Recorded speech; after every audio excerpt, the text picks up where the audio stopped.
তখন আমার দাদাকে দেখতাম, বাবাকে জিজ্ঞেস করছেন, দাদা ভাই আব্বু কি তোমার এখানে আছে, বাবা কি তোমার এখানে আছে। যখন মাঝে মাঝে যখন ক্র্যাকডাউন হতো তখন আমরা বাসায় থাকতে পারতাম না, যখন আত্মীয় বাসায় চলে যেতাম, তখন আমাদের পরিবারের সাথে মাসে একবার দেখা হতো, 2 মাসে একবার দেখা। বাচ্চাদেরকে নিয়ে আসতাম, বাচ্চাদেরকে আগে বলতাম না যে ওখানে বাবা আছে। আমরা উত্তাল সময় পার করছি, রুটিন নিয়ে। প্রথমে আমরা যারা এখন উপস্থিত আছি, আমরা একটা ব্যক্তিগত বিষয় সবার সাথে চিন্তা শেয়ার করে আমার অভিজ্ঞতা শেয়ার করব। প্রথমত হচ্ছে, কেউ যদি কোনো কষ্ট ভোগ করে, বিনিময়ে আল্লাহর কাছে অনেক বড় রিওয়ার্ড তার জন্য অপেক্ষা করতে থাকে পরকালে। কিন্তু যদি এর মাধ্যমে সে দুনিয়াতে সুনাম বাহবা পাওয়ার চেষ্টা করে, তাহলে সেটা আল্লাহ দরবারে বাতিল হয়ে যেতে পারে। শুরুতেই আমি আল্লাহর কাছে সাহায্য চাচ্ছি যে আল্লাহ, আমি আজকে যা শেয়ার করতে যাচ্ছি এর মধ্যে যেন আমার মনে কখনো অহংকার, অহমিকা এবং ভাবা পাওয়ার চিন্তা আমার মনে যেন কোনো স্থান না নেয় আল্লাহ, এবং আমার এর কারণে আমার আখিরাতের প্রতিদান যেন কোনোভাবে ঘাটতি না হয়। এই দোয়া চেয়ে আমি শুরু করছি।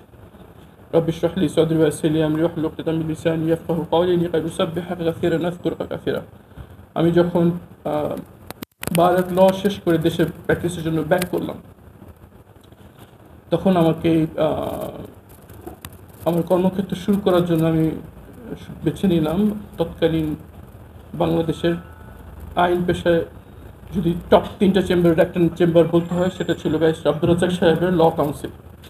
সেখানে আমি কাজ শুরু করার কয়েকদিন পরে আমাকে ব্যারিস্টার আব্দুর রাজ্জাক সাহেব আমাকে বললেন যে আমার যে জামায়াতের নেতৃবৃন্দের বিরুদ্ধে যে যুদ্ধাপরাধের মামলা শুরু হতে যাচ্ছে, সেই মামলার কাজের দায়িত্ব আমাকে দেওয়া হয়েছে। আমি একটা টিম তৈরি করছি, সেই টিমে সবাইকে নির্দিষ্ট দায়িত্ব থাকবে, তোমার কোনো নির্দিষ্ট দায়িত্ব নাই।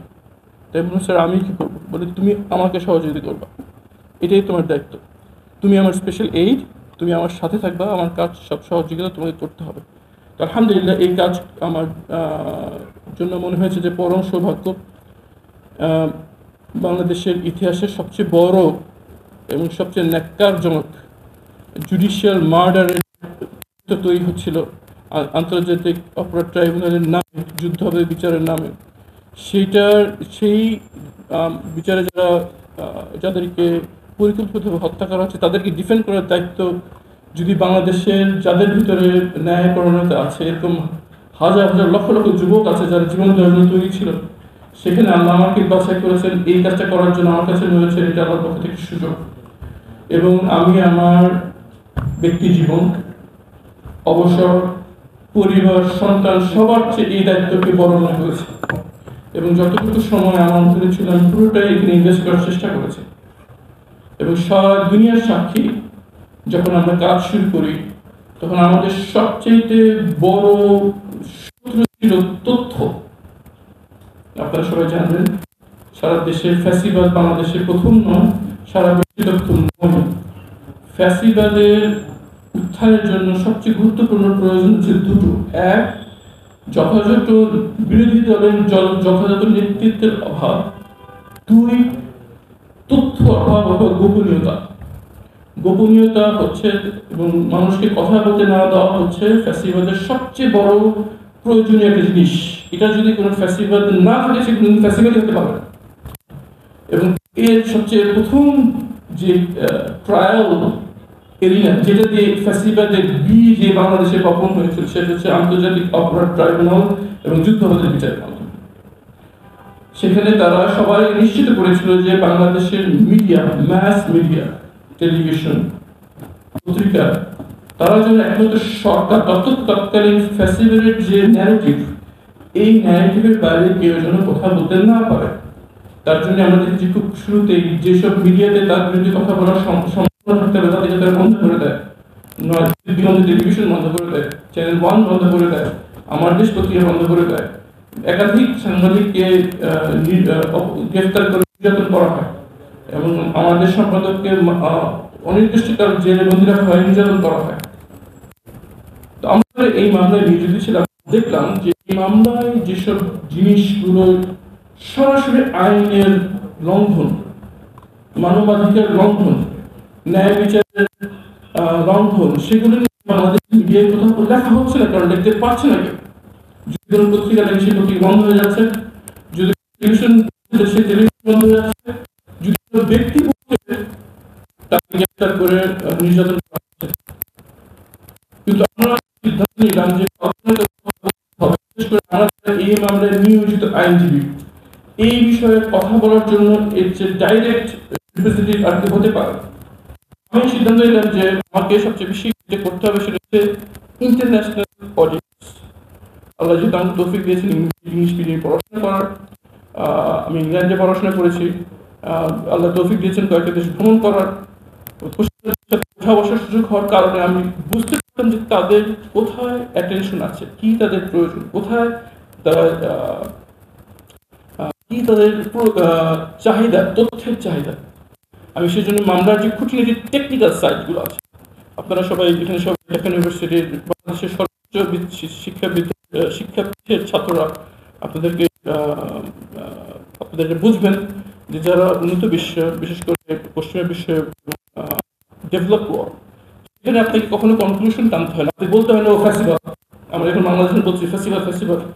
মনে রাখবেন ইন্টারনেট অডিয়েন্সকে বলতে হয় না এটা ফেস্টিভাল, আপনি শুধু বলবেন যে এখানে মত প্রকাশের স্বাধীনতা নেই, এখানে মানুষের মৌলিক অধিকার নেই, কনক্লুশন তারা টেনে নেবে। তো আমি সেই কাজটা করছিলাম। প্রতিদিন যখন বিচারের কাজ শেষ হতো আমি কোর্টের চেম্বারে যেয়ে এই মামলার খুঁটিনাটির দিকগুলো নিয়ে একটা পোস্ট দিতাম ফেসবুকে, টুইটারে, ইনস্টাগ্রামে, ব্লগে। ধীরে ধীরে এই পোস্ট সম্প্রদায়ের কাছে তাদের অ্যাটেনশন ড্র করতে সম্মুখ হয়েছিল। তারা শুধু এটা পড়তো তাই না, তারা আমার সাথে যোগাযোগ করতে ব্যাখ্যা জানতে চাইত। এই কাজটাই তৎকালীন ফ্যাসিবাদদের জন্য চোখের সুর হয়ে দাঁড়ায়। আপনারা মনে রাখবেন যে বাংলাদেশের যে কূটনীতিক মহল, তারা অনেক কিছু মনে করে, তাদের ব্যাপারে অনেক ভুল ধারণা আছে। এটা ক্রিটিক্যাল টার্ম আপনাদের জানা থাকা দরকার। বাংলাদেশের যারা কূটনীতিক মিশনে যারা আছেন তারা হচ্ছে ওই সরকারের সাংবাদিক। এই দেশে কি হচ্ছে সেটা তাদের নীতি নির্ধারককে জানানোর দায়িত্ব হচ্ছে বাংলাদেশে অবস্থানরত কূটনীতিকদের। এটা তার প্রধান কাজ। আমাদের সাংবাদিকতার একটা অন্যতম গ্যাপ হচ্ছে তারা কোনো এক পক্ষের এক পেশের নিউজ প্রায় ছেপে দেয়। নিউজ হচ্ছে একটা ঘটনার দুই পক্ষের কাছ থেকে এর জবাব জানতে হবে। যে অভিযোগ করছে তার কাছ থেকে শুনতে হবে, যার ব্যাপারে অভিযোগ তার কাছ থেকে এর উত্তর জানতে যেতে হবে যে উনি বলছেন যে এই আপনার অভিযোগ, আপনার মতামত কি।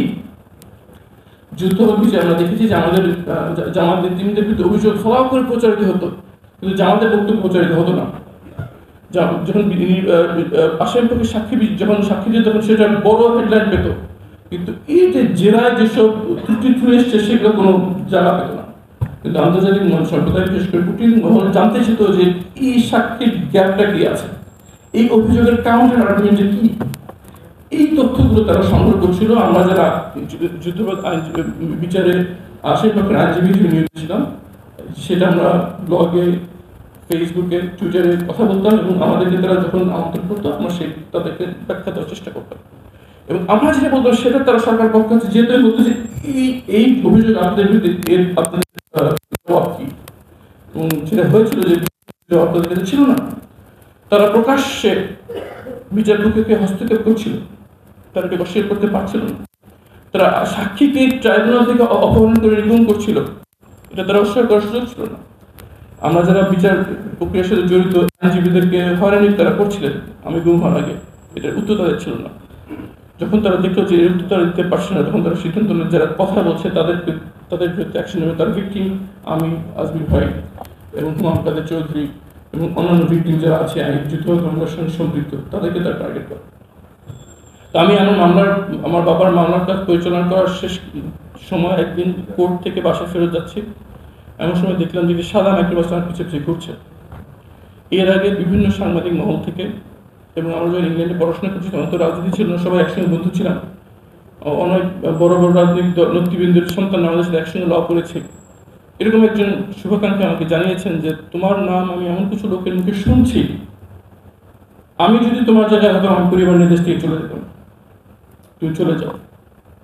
আমি তার কথাটা নিয়ে আমার পিতার কাছে চলে গেলাম জেলখানায়, যে বললাম যে বাবা তুমি তো আমার বন্ধুকে চেনো, ফাদারকে চেনো, সে আমাকে এই ইনফরমেশনটা দিয়েছেন যে আমার লেখা কথাবার্তার কারণে সরকারি এমন কিছু লোকের মুখে আমার ব্যাপারে এমন কিছু কথা তারা শুনেছে, তাদের সাজেশন আমার পরিবার নিয়ে আমার দেশে বাইরে চলে যাওয়া উচিত। আমার পিতা একটু মুচকি হাসলেন, এসে বললেন, আল্লাহ বাবা, আল্লাহর উপর তাওয়াক্কুল করো, তুমি যদি না থাকো আবার জানাজা নামাজ কে পড়াবে বাবা? জানাজা নামাজ পড়ার জন্য তুমি থাকো, আল্লাহর উপর তাওয়াক্কুল। আমি বললাম যে এখনো আশা তো হবে না আপু, এখনো ট্রায়াল চলছে, আপিল সামনে আছে। তো আমি আইনজীবী হিসেবে জানি, এর আগে সবকটা মামলা আমি সম্পৃক্ত ছিলাম, যে এই বিচার বিভাগে আই ওয়াশ ছাড়া কিছু হয় না। আওয়ামী লীগ আমাদের বিচার বিভাগকে রাবার স্ট্যাম্পে পরিণত হয়েছিল। এবং আমি 2 মাস পর আমি বের হবো জানতে পেরেছি প্রধান বিচারপতিকে দেশ থেকে তারা বাধ্য করেছিল। কিন্তু তারপর সান্ত্বনা দেওয়ার জন্য তাকে বললাম, তুমি আমাকে বললেন আল্লাহর উপর তাওয়াক্কুল করো, তুমি যতটুকু সাবধান হওয়া সম্ভব করো, আর শেষ মুহূর্তে আমার দাফনের জন্য নামাজ জানাজা নামাজ পড়ার জন্য তোমাকে থাকতে হবে। তবে আল্লাহর উপর তাওয়াক্কুল থেকে গেলাম। তার 3 দিন পরেই আমি যখন কোর্ট থেকে ফিরছি, আমার পিছিয়ে ছিল যে মাইক্রোবাস ফলো করছে আমার। আমার মধ্যে আশঙ্কা জন্মালো যে এটার লক্ষণ নয়। আমি আমার ড্রাইভারকে বললাম যে কোনো মতে রাস্তায় থামা যাবে না, যদি কোনো মতে গাড়ি রাস্তায় থামানোর চেষ্টা করে তুমি ওভারটেক করে চলে যাবো, দরকার পড়বে ওই গাড়ির সাথে লাগাই দেবে, তারপরও তুমি রাস্তায় থামবা না। আলহামদুলিল্লাহ আমার ড্রাইভার সাহসিকতার সাথে সে পুরো রাস্তা চালিয়ে গেল, তার রাস্তায় আমাকে থাকানোর চেষ্টা করলো। যেই মুহূর্তে আমি বাসায় পৌঁছে গেলাম, তখন আমার মনে এইটুকু সান্ত্বনা কাজ করলো যে বাসা থেকে তো আর গুম করতে পারবে না, কারণ আমার বাসায় আমার দারোয়ান আছে, আমার স্ত্রী আছে, সন্তান সবাই আছে। কিছুদিন পর দেখলাম আমার দরজায় জোরে জোরে কর্ন মারছেন। আমি দরজার পিপ হোল দিয়ে দেখলাম যে 8-10 জন উঁচু শরীর, মানে লম্বা এবং বেশ কয়েকজন লম্বা মানুষ দাঁড়িয়ে আছে। আমি বুঝে গেলাম যে এরা আইন শৃঙ্খলা বাহিনীর লোক। আমি দরজার যে চেইনটা আছে সেটা লাগিয়ে হাতটা দরজা ওপেন করে বললাম যে আপনারা কারা? তো বলছি স্টেশন, আমাদের সাথে আপনাকে যেতে হবে, আপনি আসেন আমাদের সাথে। আপনারা কারা, আপনার পরিচয় কি? আমাদের সাথে আসতে হবে, যেতে হবে, চলো। আমি বললাম যে দেখেন, আমি তো আইনের ছাত্র, সুপ্রিম কোর্টে প্র্যাকটিস করি, আপনারা যদি গ্রেফতার করতে চান, প্রথমত আপনাদেরকে পরিচয় দিতে হবে, আপনারা সাদা পোশাকে এসেছেন, আপনারা কারা, এই পরিচয় প্রমাণ দেখাতে হবে যে আপনারা এই বাহিনীর লোক। দ্বিতীয়ত হচ্ছে আমার জন্য একটা গ্রেফতারের জন্য অ্যারেস্ট ওয়ারেন্ট লাগবে, এটা কোর্টের বিধান, আইনের বিধান। আমি দেখান কি কেন নিচ্ছেন, ওয়ারেন্ট কোথায়, আপনাদের পরিচয় কি? তো তারা বলে যে আমাদের এইসব কিছুই লাগে না, আসেন। তাহলে দরজা লাগাই দেয়। আমি বললাম যে দেখো তো নিতে আসছি, কি করা যায়? তো আমি যে বাসায়, তখন আমি ভাড়া বাসায় থাকতাম, ভাড়া বাসার যে তৎকালীন যে মালিক, সে একজন ব্রিগেডিয়ার জেনারেল, আমি তো ডিএইচএস থাকি, তাকে আমি ইন্টারভিউ আসছে, কি করেন? সে তোর কমপ্লেন করার সাথে উপায় নেই, কিছু করার নেই। তো এই সময় দেখলাম যে তার খুব জোরে জোরে দরজা, মানে দ্বিতীয়ত ভেঙে ফেলে আমাদের কিল দিচ্ছে, জোরে জোরে কলিং করে যাচ্ছে। তো আমি বুঝতে পারলাম যে আসলে এখন এটা রোধ করার কোনো উপায় নেই। যদি আমি দরজা নিজে না খুলি, তারা হয়তো দরজা ভেঙে ভিতরে ঢুকবে। আমার ঘরে 2 বাচ্চা শিশু আছে, শিশু মেয়ে ছিল, আমার স্ত্রী আছে, আমার বোন আছে। এদের সামনে যদি তারা আমার সাথে দুর্ব্যবহার করে, তাহলে এটা তাদের জন্য খুব খারাপ একটা স্মৃতি হয়ে থাকে। আর আমি মনে করলাম যদি বাসায় চলে আসছে, এখান থেকে আর যাই করুক, গুম করতে পারবে না এত সাক্ষীর সামনে দিয়ে। তো তখন আমি দরজাটা যে হালকা খুললাম, সাথে সাথে তারা হাত ঢুকিয়ে একজন কলার আর 2 জন দিয়ে হাত দিয়ে কাছকা টান দিয়ে নিয়ে। তখন আমি খালি পায়ে ছিলাম। আমার বাচ্চারা সবসময় জানে, আমার 2 মেয়ে খুব চঞ্চল ছিল, তারা প্রায় বাইরে খালি পায়ে দৌড় চলে যেত। তাই বাচ্চা সবসময়, আমি সবসময় তাদের বলতাম খালি পেয়ে যাবে না আম্মু, জুতা পরে যাও, খালি পেয়ে যাবে না, জুতো পরে যাও। যখন তারা আমাকে বের করে নিচ্ছে, তখন আমার ছোট মেয়ে চিৎকার করে বললো, বাবা তুমি খালি পেয়ে বেড়ে যাচ্ছ, বাবা তুমি খালি পেয়ে বেড়ে যাচ্ছ। ও তো বুঝতে পারছে না কি হচ্ছে, ও তো বুঝতে পারে না যে এই ঘুমের শুরু এখানে। তো আমি তো ওর কোথাও উত্তর দিয়ে বসে, তার টাইম হেঁচে আমাকে সিঁড়ি দিয়ে নিয়ে যাচ্ছে। ওই মেয়ে তখন দৌড়ে আমার শুরাকে আমার জুতাটা নিয়ে পিছু পিছু দৌড়াচ্ছে, বাবা তুমি খালি পেয়ে বেড়ে যাচ্ছ, তুমি খালি পেয়ে বেড়ে যাচ্ছ। তাদের তার হাত থেকে জুতাটা নিয়ে আমাকে গাড়িতে উঠায়। গাড়িতে উঠে প্রথমে হাত করা পরে তারপর গাড়ি চলে যায়। কিছু দূর যাওয়ার পর তারা দেখলাম যে চোখ বাঁধার জন্য কাপড় বেঁধে আমার চোখের দিকে আছে। তখন আমি বাধা দিলাম যে আমি তো আপনাদের সাথে এখনো কোনো রেজিস্ট করছি না, আমি কোঅপারেট করছি, আপনারা চোখ বাঁধার চেষ্টা করছেন কেন? তখন যে অফিসার ছিল সে বলে এটাই আমাদের নিয়ম। তাই আবার বললাম যে আমি তো আইনের ছাত্র, সুপ্রিম কোর্টে আছি, আইনের কোথায় আছে গ্রেফতার করার পর চোর পাত্র বলবেন প্লিজ? তো যে অফিসার ছিল সে দাঁত কটমটা করে বললো যে দুর্ব্যবহার করতে বাধ্য করবেন না, এমন ভাবে বললো তাদের বুঝলাম যে আইন আর আমাদের এখন প্রোটেকশন দিতে পারবে না। আমার চোখে দেখা হলো। এই ছিল আমার 8 বছরের অন্ধকার জীবনের শুরু। এই 8 বছর আমাকে যে কক্ষে রাখা হয়েছিল আমি বুঝতে পারিনি বাইরে দিন রাত এই অন্ধকার ঘরের ভিতরেও তারা বন্দীদেরকে চোখ বেঁধে রাখতো, হাততারা করে রাখতো। আমাদেরকে বলা হতো আমি কোথায় আছি, বলা হতো না এখন কয়টা বাজে, কি দিন তারিখ লোকেশন কিচ্ছু বলা হতো। প্রথমে মনে করছি যেটা আমার সামনে নিশ্চয়ই এটা জাস্ট খানিকের জন্য হচ্ছে, কিছুক্ষণ পর আইন আদালতে আমাকে থানায় দেওয়া হবে, থানা আদালতে প্রডিউস করা হবে। আপনারা সব নিশ্চয়ই জানেন বাংলাদেশ সংবিধান অনুযায়ী 24 ঘন্টার বেশি যদি কোনো আসামিকে আইন শৃঙ্খলা বাহিনী আদালতের আদেশ ছাড়া আটক রাখে সেটা শুধু আইনের লঙ্ঘন নয়, সংবিধানের লঙ্ঘন। এই অধিকারটুকু একজন বাংলাদেশের নাগরিকের বাংলাদেশ সংবিধান অনুযায়ী মৌলিক অধিকার। মৌলিক অধিকার যদি কেউ লঙ্ঘন করে তার শাস্তি মৃত্যুদণ্ড এই সংবিধান অনুযায়ী। সেই 24 ঘন্টা পার হয়ে গেল, একদিন পার হলো, 2 দিন পার হলো, 1 সপ্তাহ হলো, সপ্তাহ গড়িয়ে মাস গড়িয়ে 3 মাস হয়ে গেল। তখন আমি আর বুঝতে বাকি থাকলো না যে এটা স্বাভাবিক বন্দী জীবন নয়। আর বুঝতে বাকি থাকলো না যে আমি স্বাভাবিকভাবে আমাকে গ্রেফতার করা হয়নি। আমি প্রচন্ড আতঙ্কের সাথে নিজে উপলব্ধি করলাম যে আমি শুনে এসেছি মানুষ গুম হয়, আমি শুনে এসেছি মানুষকে অনির্দিষ্ট রাখা হয়। আমরা গুয়ান্তানামো বের কথা শুনেছি, বিভিন্ন টেলিভিশন এবং নাটকের সিনেমাতে দেখেছি যে বন্দীদের সাথে অনেক আচরণ করা হয়। আমি প্রচন্ড শক অ্যান্ড টেররের সাথে আমি উপলব্ধি করলাম যে আমি এখন সেরকম একটি বন্দির শিকার হয়ে গিয়েছি। নিজেকে সম্পূর্ণ খুবই কষ্ট হচ্ছিল গ্রহণ করে নিতে। প্রথমত হচ্ছে একজন বাংলাদেশের নাগরিক আমি, দ্বিতীয়ত হচ্ছে আমি একজন আইনজীবী, সুপ্রিম কোর্টের প্র্যাকটিস করছি, তৃতীয়ত হচ্ছে আমি একজন যেই মামলা সেই মুহূর্তে বাংলাদেশের সবচেয়ে আলোচিত মামলার আমি একজন নিয়োজিত আইনজীবী, যে মামলা নিজে পরিচালনা করছি, পরিচালনা যারা করছে তাদের একজন আমি ছিলাম। এবং যে হাই প্রোফাইল একজন ইন্ডিভিজুয়ালকে তারা ফাঁসির প্রস্তুতি দিচ্ছে একমাত্র পুরুষ সদস্য আমি, বাকি সবাইকে দেশে বাইরে চলে যেতে বাধ্য করেছে। এমন তো হতে পারে না যে সরকার জানে না আমি কে, এমন তো হতে পারে না যে ভুল করে তারা গেছে, ভুল করে হলেও এতদিন তাদের ভুল অবশ্যই ভেঙেছে। আমি চিন্তা করতে পারিনি যে তারা আমার সাথে, অর্থাৎ আমি নিজেকে আমি বড় করে বলছি না যে একজন আইনজীবীর সাথে, একজন যুদ্ধাপরাধ মামলার নিয়োজিত আইনজীবীর সাথে এবং যুদ্ধ মামলার যাকে ফাঁসির প্রস্তুতি দেওয়া হচ্ছে তার ছেলে সন্তানের সাথে, যিনি কিনা সবকিছু দেখছেন। সরকারের নলেজে ছিল যে আমি আমার পিতার মামলা পরিচালনা করছি, সরকারের নলেজে ছিল যে আমার পিতার জেলের সবকিছু আমি দেখছি, আমার সরকারের নলেজে ছিল যে এই মুহূর্তে একমাত্র ছেলে আমি ছিলাম, আমার আরেক ভাইকে জেল জুলুম এবং মামলার জন্য দেশ ত্যাগ করতে হয়েছে। সব জানা সত্ত্বেও তারা আমার সাথে এই কাজটা করবো, মামলাটা কিভাবে চলবে?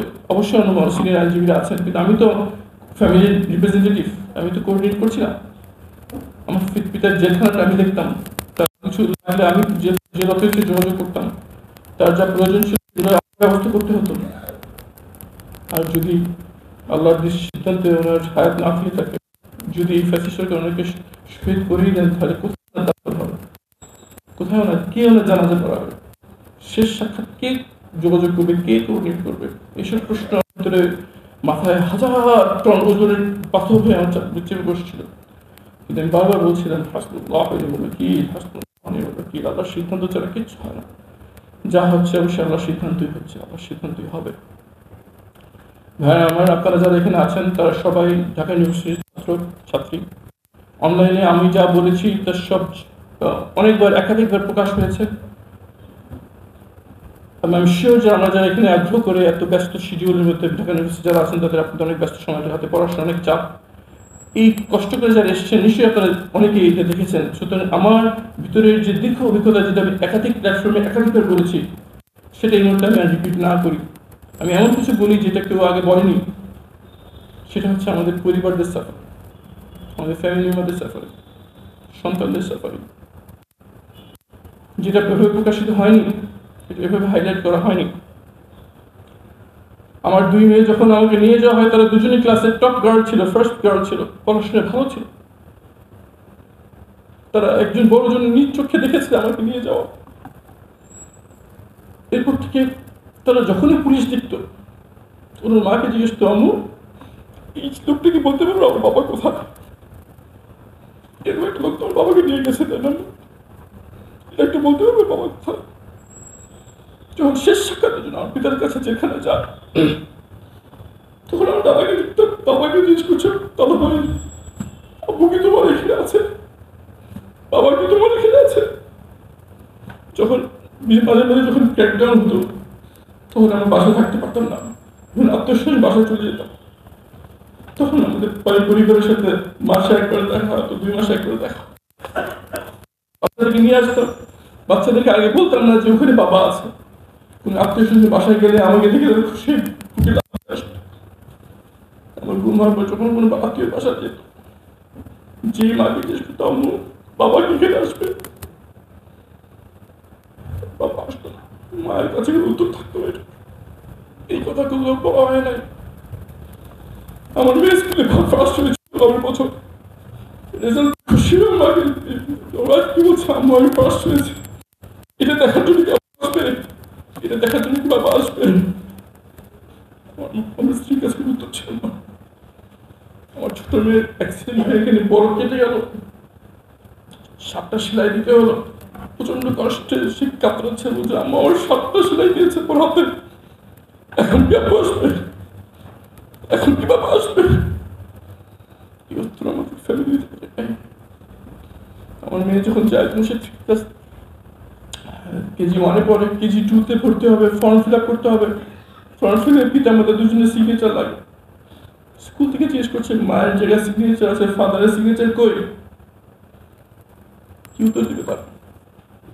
যদি মৃত্যু হয়ে থাকে তাহলে ডেথ সার্টিফিকেট কোথায়? যদি থাকে তাহলে সিগনেচার কোথায়? এই উত্তর দিতে পারে আমার স্ত্রী, আমার মা। আমি এই কথা আমার জন্য বলছি না, আমার সিম্পেথির জন্য বলছি না। এই গল্প হাজারো ফ্যামিলির যারা গুম হয়েছে, হাজারো মায়ের বুকের হাত আর এভাবেই হয়েছে। সবাইকে তো আপনারা এখানে রাখতে পারবেন না, দেখার সম্ভাবনা। যখন গুম কমিশন গঠন হয়, তদন্ত কমিশন গঠন হয়, আয়না ঘরে ভিজিট হয়, আমি যাই। ওখানে যে একটা দেখলাম যে একটা মেয়ে আমার দিকে অপলিক তাকিয়ে আছে। কোন দিন সে আমার খুব তাকাচ্ছে, আমি বুঝতে পারিনি। ডাকলাম কাছে, বললাম কি ব্যাপার আম্মু তুমি কে? সে বললো যে আঙ্কেল আমার আব্বার নাম সুমন, মায়ের ডাক, যেই মায়ের এই মায়ের ডাক চেষ্টা করেছেন তার মায়ের সন্তান। আঙ্কেল গত বছর গুম দিবসে আমি আর আপনার মেয়ের পাশাপাশি দুজনের ছবি নিয়ে দাঁড়িয়েছি। আপনার মায়ের, আপনার ছেলে বাচ্চার হাতে ছিল আপনার ছবি, আর আমার হাতে ছিল আমার বাবার ছবি। আমি তাকে দেখে আর চোখের পরে রাখতে পারি নাই। আমার মেয়ে তার বাবাকে পেয়েছে, কিন্তু সেই সুমনের মা তো বাচ্চাটা বাবা ফেরত পায়নি। অনেক কষ্টে যখন নিজেকে সামনে নিয়ে ডান দিকে ফিরলাম, তখন একজন বয়স্ক মহিলা আমাকে জড়িয়ে ধরে প্রচন্ড কান্নাকাটি করছে। আমি কিছু চিনতে পারছি না কে সেটা। একজন পুলিশ পরিচয় করে দেবে, একজন ভিক্টিমের মা। তার ছেলে এখন কোনো সন্ধান পাওয়া যায়নি। তার মা আমাকে জড়িয়ে ধরে হয়তো অনুভব করছে তার ছেলে পাওয়া গেলে তার কেমন লাগবে। এর মধ্যে দিয়ে চলছে আমাদের এই জীবন। আল্লাহ জীবিত ফিরিয়ে এসেছে, তাদের সবচেয়ে বড় সমস্যা হচ্ছে একটা বড় অংশকে তারা দিয়েছে আদালতে ভুয়ো মামলা দিয়ে, টেররিস্ট মামলা দিয়ে, জঙ্গি মামলা দিয়ে। তাদের একটা বড় অংশ কনভিক্টেড হয়ে এখন জেল খাচ্ছে, এখন জেল আছে একটা অংশ। অন্যান্য যারা কোনো মতে অনেক কষ্টে সর্বস্ব বিক্রি করে জামিনের ব্যবস্থা করেছে, জঙ্গি মামলা থাকার কারণে এখন তাদের কোথাও ভালো চাকরি হচ্ছে না। সমাজে তাদের সবাইকে এখনো ভয়ের সাথে এবং অচ্ছুত হিসেবে তাদেরকে ট্রিট করে। নিজের পরিবার তাদেরকে বার্ডেন হিসেবে ট্রিট করে, কারণ তারা এখন চাকরি করতে পারছে না, তারা পরিবারের বোঝা হয়ে দাঁড়িয়েছে। যাদের এখনো সন্তান বাবা ফিরে আসে নাই, সেসব পরিবারের অবস্থা আরো সঙ্গীন। যেটা বললাম, স্কুলে ভর্তি হওয়ার সময় পিতার ফর্ম সাইন করার কেউ থাকে না। সব স্কুল তো বুঝেও না যে কি হয়েছে, বলাও যায় না সবসময়, কয়বার বলা যায়। একটা বড় অংশের প্রচন্ড আর্থিক অসংকটে তারা আছেন, তাদের একমাত্র উপার্জনক্ষম এখন নিখোঁজ। অনেক যারা একটু আর্থিকভাবে স্বাবলম্বী আছে তাদের হচ্ছে প্রচণ্ড মানসিক ট্রমা। আমার যে 2 মেয়ে বলেছি তার ক্লাসে ফার্স্ট ছিল, তারা এখন ক্লাসে তারা আর অ্যাটেন্টিভ নয়, তাদের ক্লাসে তাদেরকে টিচাররা বলেছে তাদের পারফরমেন্স খুব উইক। আমার 2 মেয়ে খুব মিশুক ছিল। আমাদের পারিবারিক কারণে আমরা অনেক মানুষের সাথে মিশতে হয়েছে ছোটকাল থেকেই। মিশুক প্রকৃতি ছিল, এক্সট্রোভার্ট ছিল। ক্লাসে এখন তাদের সবাইকে বলে যে কারোর সাথে মিশে না, কোনায় যে একা বসে থাকে। তাদের আইনশৃঙ্খলা বাহিনী আমার একটা কাজ তারা যেটা করেছিল সেটা হচ্ছে আমার নিখোঁজ হওয়ার পর তারা চুপ করে বসে থাকে। দেশে বাইরে সবসময় আমার তারা কন্টিনিউয়াসলি কাজ করে গেছে। যখনই কোনো মানবাধিকার সংস্থার একটা স্টেটমেন্ট দিত তখনই পাশে পুলিশ ব্যবস্থা করত। যখনই আন্তর্জাতিক আমার বিষয়ে তারা কোনো একটা প্রোটেস্ট আয়োজন করতো তখনই বাসায় পুলিশ হয়রানি করতো। সবাই সাক্ষী টিউলিপকে যখন আমার ব্যাপারে জিজ্ঞেস করা হয় তখন কয়েক হাজার পুলিশ বাসায় ঘেরাও করে ফেলেছে। আশেপাশে সব ছাদে তারা অবস্থান নিয়েছিল, কয়েকশো সশস্ত্র বাহিনী আমার ঘরে প্রবেশ করেছিল। আশেপাশের লোকজন যারা জানতো না কি হচ্ছে তারা মনে করেছিল যে কোনো জঙ্গি হামলা হয়েছে না। সেই কিছু এই সব কিছু হয়েছে 2টো শিশু, আমার স্ত্রী এবং মায়ের উপর। আমার বাচ্চাদের এখন এই অবস্থা, স্কুলে গার্ড দেখলে তারা ভয় পায়। তারা দুঃস্বপ্নে কেঁদে উঠে যে স্বপ্নে দেখে যে বাবাকে নিয়ে গেছে, মাকেও নিয়ে গেছে। এখন তারা এতিমখানায় বড় হচ্ছে, এই দুঃস্বপ্নে কেঁদে ওঠে তারা। আমি এই জন্য বলছি যে আমার সিম্পিতে দরকার। আমি বলছি যে আমি যেটা আপনাদের সাথে বলতে পারছি আর হাজারটা ফ্যামিলি আছে তাদের বলার কেউ নাই, তাদের জানানোর কেউ নাই। এই সাফারিং প্রত্যেকটা ফ্যামিলি। আমি আপনাদের কাছে এই কথা বলার উদ্দেশ্য নাম্বার 1 যেটা আমাদের ভাই বলছেন যে স্বৈরশাসন উত্থানের সবচেয়ে বড় একটা জিনিস হচ্ছে যে তথ্য এবং স্বাধীনতা। মানুষ যদি কথা বলতে পারে তার স্বৈরাচার এবং ফ্যাসিস্ট শুরুতে মাথাচাড়া ধরতে পারবে না। আর অশেষ নিয়ামতে এবং আসমান থেকে গায়েবী সাহায্যের মতো কিছু টিনেজার ছেলে মেয়েদেরকে নিয়ে আপনাদেরকে দিয়ে এই স্বৈরাচারকে তারা দেশ থেকে আলাদা করে দিয়েছেন। এখন আমাদের করণীয় হচ্ছে আমরা যে জায়গায় আছে সেখান থেকে এই ব্যাপারে কথা বলতে হবে যতটুকু বলা যায়। একটা ফেসবুক পোস্ট অনেক দূর যেতে পারে, একটি ব্লগ পোস্ট অনেক দূর যেতে পারে, একটি ইনস্টাগ্রাম পোস্ট, একটা টুইটার পোস্ট, এক্স পোস্ট, এবং এটা বলতে থাকতে হবে। এবং এটা আমাদের নৈতিক দায়িত্ব। আল্লাহ যাদেরকে এখন বাঁচিয়ে রেখেছেন, যাদের মধ্যে এতটুকু মূল্যবোধ আছে যে আর দেশের ফ্যাসিস্ট না ফিরে আসুক, স্বৈরাচার ফিরে না আসুক, আমাদের এই কথাগুলো আপনাদের সব জায়গায় পৌঁছে দেবেন। আপনারা সবাই বসে তুলুন। আমরা যখন দুনিয়াতে থাকবো না তখন আপনারা থাকবেন। আমরা যখন কাজ করার জন্য অক্ষম হয়ে যাবো তখন আপনারা ক্যারিয়ারের তৈরি থাকবেন।